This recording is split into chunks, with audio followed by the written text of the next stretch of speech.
Hello guys, welcome back to my YouTube channel. ഇപ്പോൾ ഈ recently ഇടുന്ന വീഡിയോസെല്ലാം ഒരുമിച്ചിരുന്ന് റെക്കോർഡ് ചെയ്യുക കേട്ടോ, വോയിസ്. അതേപോലെ തന്നെ എടുത്തെടുത്ത് വെച്ചിട്ട് ഓരോന്നോരോന്ന് ഇടുകയാണ്. അപ്പം ദിവസങ്ങളൊക്കെ മാറിപ്പോകും. അപ്പം ഞാൻ ഈ വിളക്കൊക്കെ കത്തിച്ചിട്ട് അകത്ത് വന്നപ്പോഴേക്കും എന്താ രണ്ട് മാളികപ്പുറം ഇരുന്ന് അയ്യപ്പ ഭക്തി സോങ്ങുകളൊക്കെ കേൾക്കുകയാണ്. പൊന്നു ജോലി കഴിഞ്ഞിട്ട് വന്നു. അപ്പം എല്ലാവരും ചോദിക്കാറുണ്ട്, നീ ഡാൻസ് കളിക്കുന്നതും പാട്ട് പാടുന്നതും ഒക്കെ എവിടെ നിന്നാണ് ഈ കഴിവൊക്കെ കിട്ടിയത്.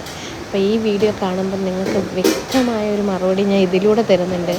എൻ്റെ അമ്മ സൂപ്പറായിട്ട് പാടും, അടിപൊളിയായിട്ട് ഡാൻസ് കളിക്കും. പിന്നെ ഞാൻ വീഡിയോയുടെ ലെങ്ത്ത് ഒരുപാട് കൂട്ടണ്ടെന്ന് വെച്ചിട്ട് ഞാനിതങ്ങ് സ്പീഡിലാക്കിയതാണ്. പിന്നെ ഞാനൊരു ഷേക്ക് അടിച്ചായിരുന്നു, ഷാർജ. താങ്ക്സ് ടു ലിബിൻ ചേട്ടൻ എങ്ങനെയാണ് ഷാർജ ഷേക്ക് അടിക്കേണ്ടതെന്ന് പഠിപ്പിച്ച് തന്നതാട്ടോ.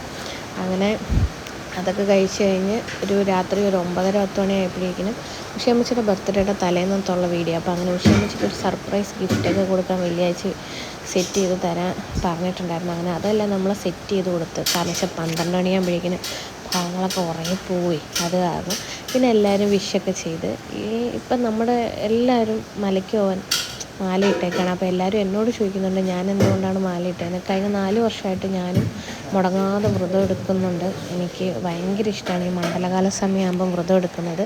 വ്രതം എടുക്കും, നെയ്ത്തേങ്ങ നിറച്ച് കൊടുത്തു വിടും. മലയ്ക്ക് പോകുമ്പോൾ ഒന്നെങ്കിൽ അനിയനാ പോകണമെങ്കിൽ അനിയൻ്റെ കയ്യിൽ, ഇല്ലെങ്കിൽ നമുക്ക് അത്രയും ക്ലോസ്ഡ് ആയിട്ടുള്ള റിലേറ്റീവ്സിൻ്റെ കയ്യിൽ നമ്മൾ കൊടുത്തു വിടും. അല്ലാതെ ഞാൻ മലയ്ക്കൊന്നും പോകുന്നില്ല കേട്ടോ. അടുത്ത വീഡിയോയിൽ കാണാം. ടാറ്റാ.